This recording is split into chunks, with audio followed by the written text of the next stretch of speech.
To, że Zack Snyder jest wielkim reżyserem, udowodnił nam już nie raz. Bo dał nam 300, dał nam Watchmenów, czy chociażby swoją wersję Ligi Sprawiedliwości i to były filmy dobre, rzeczywiście.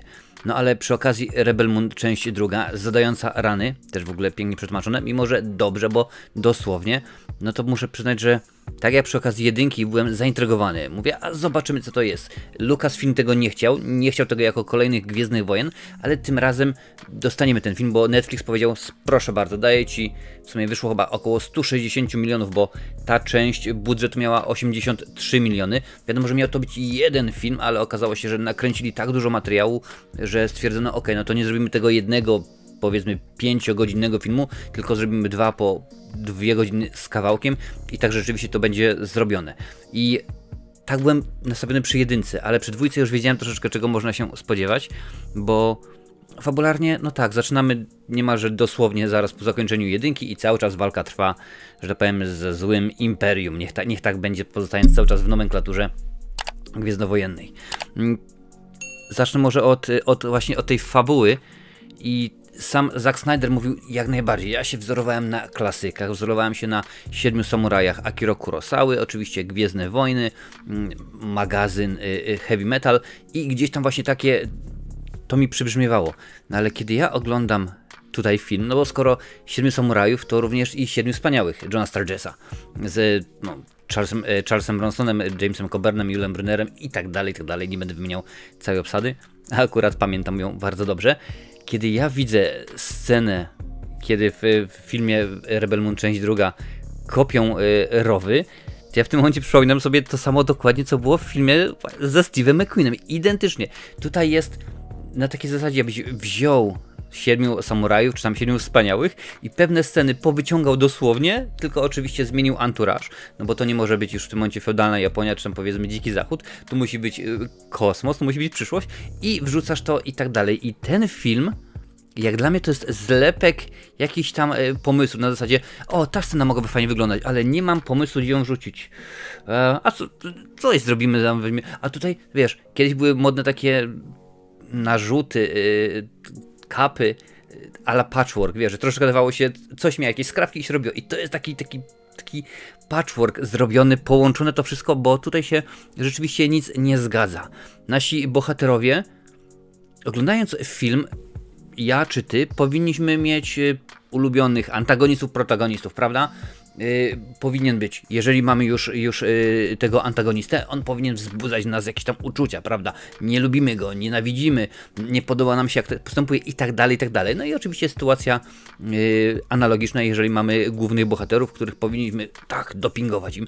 A tutaj totalnie nie interesowało mnie, czy nasi ludzie, którzy są w tej wiosce, nasi samurajowie, czy tam nasi kowboje wygrają, czy przegrają, co się z nimi stanie, czy ktoś zginie, a może nie, może rzeczywiście uda się i totalnie miałem to na to wywalone. Nie interesowało mnie, bo tak oglądałem ten film i mówię, oni nawet nie są w stanie wzbudzić we mnie jakiegokolwiek uczucia.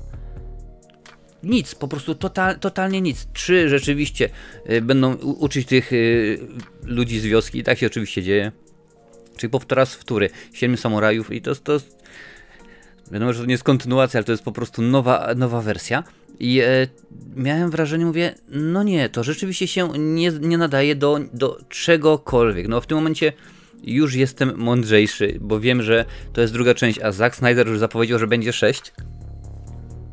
Tak, dobrze, usłyszałeś, 6 części. Otóż ten film miał być jako jeden, jak mówiłem już wcześniej i ponieważ było tyle materiału, zrobili 2. Teraz jest pomysł na to, że zrobimy kolejne 2 filmy, ale jeżeli nakręcimy znów zbyt dużo materiału, to druga część tej trylogii dziwnej będzie podzielona na 2 filmy i trzecia część tej trylogii będzie podzielona na kolejne 2 filmy, czyli w sumie razem może być od 4 do 6 filmów. Tak powiedział Zack Snyder i to rzeczywiście teoretycznie Netflix mu to klepnął. Czy tak będzie?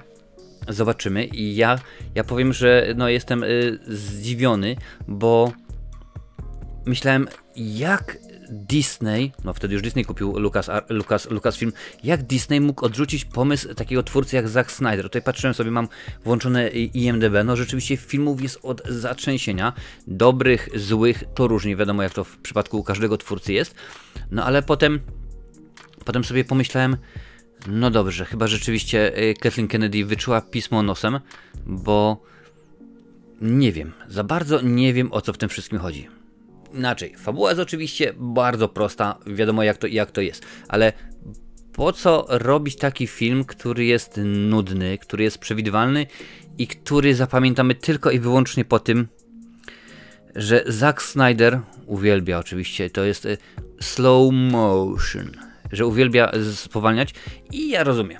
Bo oczywiście slow-mo ma swoje zastosowanie i jak najbardziej.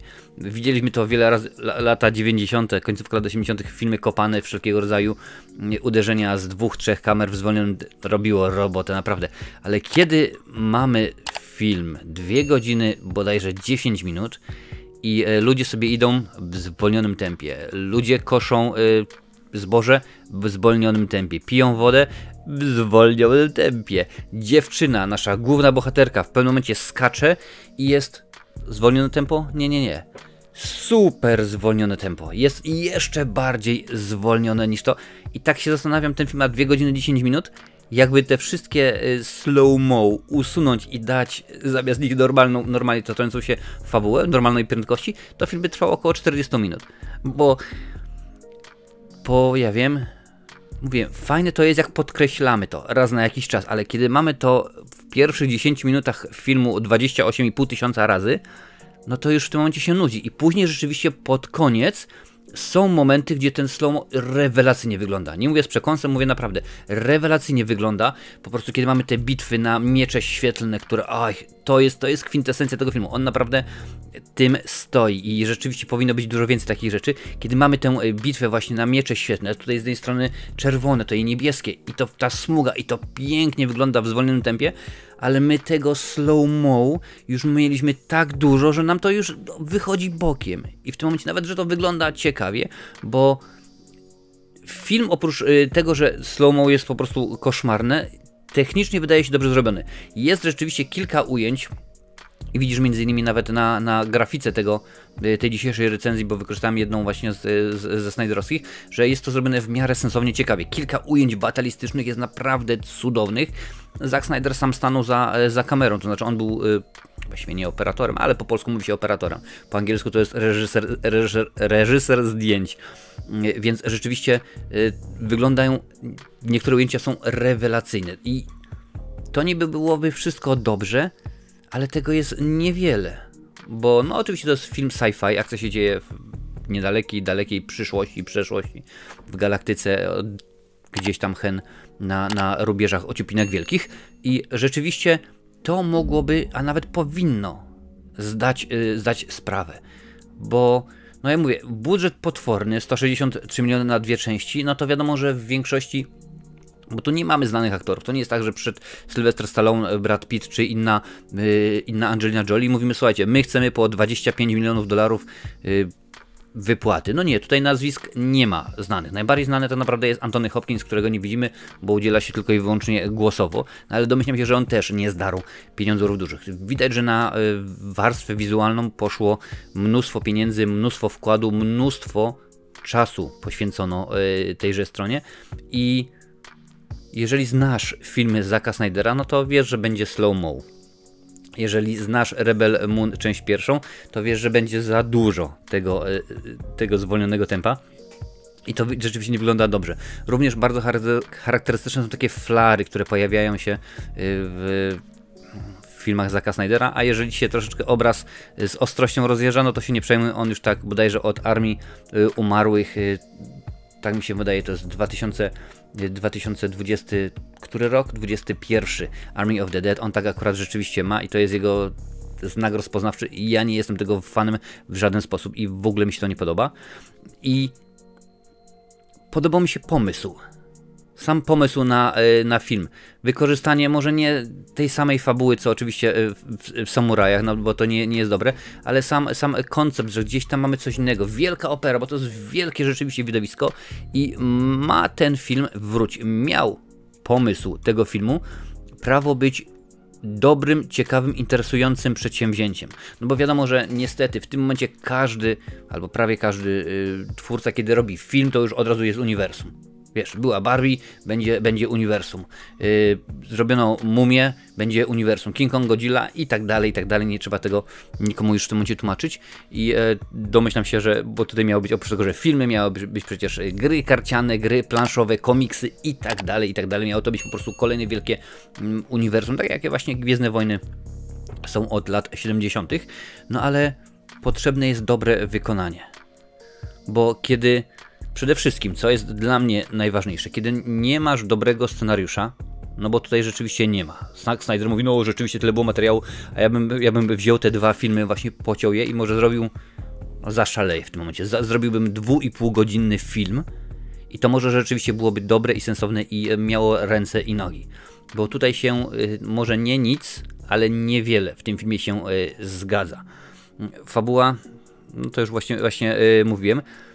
Aktorów, no niby dobrze jest, prawda? Niby jest dobrze, bo nazwiska niewiele znane gdzieś tam kojarzymy. Tak jak mówiłem, nie ma wielkich nazwisk, bo chyba najbardziej znany oprócz Antonego Hopkinsa, którego nie ma, ale aktorem, który jest znany i pojawia się w tym filmie, to musi być Djimon Hounsou, to mi się wydaje, bo innych nazwisk, tak od szapki, no Cary Elwes jest oczywiście, ale on się pojawia przez 2 sekundy i później już go nie ma. Dla tych, którzy nie pamiętają, to jest Robin Hood z filmu Mela Brooksa albo chociażby Dr. Gordon z filmów Jamesa Wana pod tytułem Piła. No i rzeczywiście to wszystko, więc jest jak najbardziej pomysł, ale pamiętaj o tym, że tak krawiec kraje jak materiał staje, czyli aktor tak gra, jakie ma wskazówki od reżysera, więc to nie jest tak, że nagle powiedzmy Sofia Boutella, czyli nasza główna bohaterka Cora, wymyśliła sobie, no ja w ten sposób dam radę i to będzie, tak zagram i to jest jej pomysł. No nie, ona mogła mieć pomysł, na to przed Zack Snyder mówi, ale ja chcę, żeby było tak i dziękuję bardzo, bo to jest moja idea. Okej, w porządku, super. Także to jest. A już na największe chyba, powiem tak, nagroda dla najgorszych fryzur już jest przyznana w tym momencie. Najgorsze fryzury, no to jest po prostu Snyder, co ty człowieku wymyśliłeś z tymi włosami? I to nie ma znaczenia, czy mówimy o jednej postaci, czy o wielu, po prostu mnóstwo. Jak mam tutaj na przykład zapisane, że Belisarius, kiedy się pojawia oczywiście w tych scenach w retrospekcji, to on wygląda jak jakaś podróbka Mojżesza. W ogóle widać, że ta peruka mu to gdzieś odstaje normalnie, co tutaj jest. Broda mu się zaraz odkleja. Ja taką brodę miałem, oczywiście, że tak. Na jasełkach w 3. klasie liceum, kiedy grałem Józefa po prostu. No jeszcze widzisz, że jeszcze ktoś jeszcze do mnie pisze. I rzeczywiście, no, jak można było tak tandetnie potraktować tenże wielki, no w założeniu pomysł. Chyba że rzeczywiście wizja Zacka Snydera jest tak daleko odjechana nomen omen w kosmos, że w tym momencie my tego nie ogarniemy i za 50 lat nasi przodkowie na YouTubie, więc jeżeli drogi widzu, droga widzko, oglądasz tę recenzję w 2074 roku i wtedy Zack Snyder jest uznawany za guru, to mea culpa, to Marcinek się bije po ręce i mówi, rzeczywiście nie znałem się, ale coś mam przeczucie, że no tak nie będzie, ponieważ no, były w dorobku Snydera filmy lepsze i były gorsze oczywiście. Mieliśmy 300, których jestem powiedzmy zwolennikiem, ale był też Sucker Punch, który teraz chce Zack Snyder zrobić na nowo, bo mówi nie, rzeczywiście to nie wyszło tak jak miało wyjść, w tym momencie jest możliwość, że chcemy zrobić to lepiej. Jest Army of the Dead, który na początku mi się podobał, no teraz w tym momencie dostajemy kolejne filmy, będzie kolejny serial, i dużo jeszcze innych rzeczy. I dodatkowo jeszcze te, no umówmy się, od 2 do 4 filmów Rebel Moon, które nie będą już recenzowane na tym kanale. Jeżeli one kiedykolwiek powstaną, dziękuję bardzo, nie będą recenzowane, ponieważ ten film to była droga przez mękę. Naprawdę. Specjalnie zadałem sobie ten trud, żeby obejrzeć film. Co prawda po godzinie wyłączyłem, ale później za drugim posiedzeniem dooglądałem ten film i nie mogę tobie polecić tego filmu. Naprawdę nie mogę tego filmu polecić, bo rzeczywiście jest to rzecz nie warta naprawdę oglądania. Natomiast polecić tobie mogę rewelacyjnych ludzi, czyli moich wspierających. Tutaj możesz sobie ich zobaczyć. A jeżeli ty chcesz dołączyć, to w opisie, także w przypiętym komentarzu będzie link, możesz sprawdzić jaka jest możliwość. I mówi się nieraz, o patrz, ten czy tamten skończył się na Kill 'Em All. Czy Zack Snyder skończył się na Kill 'Em All? Mam w tym momencie otwartą jego stronę na IMDb, czyli mam podgląd do tego, co się dzieje. No jest Army of the Dead Las Vegas, czyli to jest ten serial na podstawie filmu, o którym dopiero co wspomniałem. Jest Fountainhead i także Planet of the Dead, czyli no dalej lecimy, idziemy w zombiaków. Oczywiście to wszystko, domyślam się, dla Netflixa jest zrobione. No i potem jeszcze te 3 kolejne filmy z uniwersum Rebel Moon. Nie, czy Zack Snyder skończył się na Kill 'Em All? Niekoniecznie, ale wydaje mi się, że w tym momencie sam sobie podkłada nogi. Wiesz, kiedyś było takie fajne zdanie wypowiedziane przez jednego z mądrzejszych ode mnie ludzi. Nie walcz ze swoimi autorytetami, daj im czas, a sami się potkną. I rzeczywiście coś w tym jest, że no, ci nasi bohaterowie, tak, te osoby, które kiedyś tam ceniliśmy za to czy za tamto, w pewien sposób sobie zatracają się, w pewien sposób odjeżdżają i nie bardzo wiedzą, jak to jest, bo słuchaj, za 160 kilka milionów dolarów można było zrobić dobry film, bardzo dobry film, nawet za mniejsze pieniądze, bo dobrze o tym wiemy. No ale Snyderowi bardzo mi przykro, nie udało się ta sztuka. Rebel Moon 2 to jest, jacie, po prostu to jest coś, o czym nie warto, naprawdę nie warto wspominać. Ja mam nadzieję, że po nagraniu, zmontowaniu tego materiału, kiedy już go opublikuję, gdy za tydzień mnie zapytasz, Marcin, a o czym był film Rebel Moon 2 Zadająca rany? To ja powiem, że nie mam pojęcia, naprawdę nie mam pojęcia i ten film wyprę ze swojej świadomości, bo tak naprawdę jedna czy tam 2 walki na miecze, zastosowanie slow-mo w kilku odpowiednich sekwencjach, to nie wszystko, żeby produkcja była dobra, żeby się podobała, żeby mógł powiedzieć, kurczę, patrzcie, ten Zack Snyder to zrobił kino. No nie tym razem, zdecydowanie nie tym razem, ale tutaj na tej liście jest zdecydowanie dużo więcej ciekawych filmów sci-fi.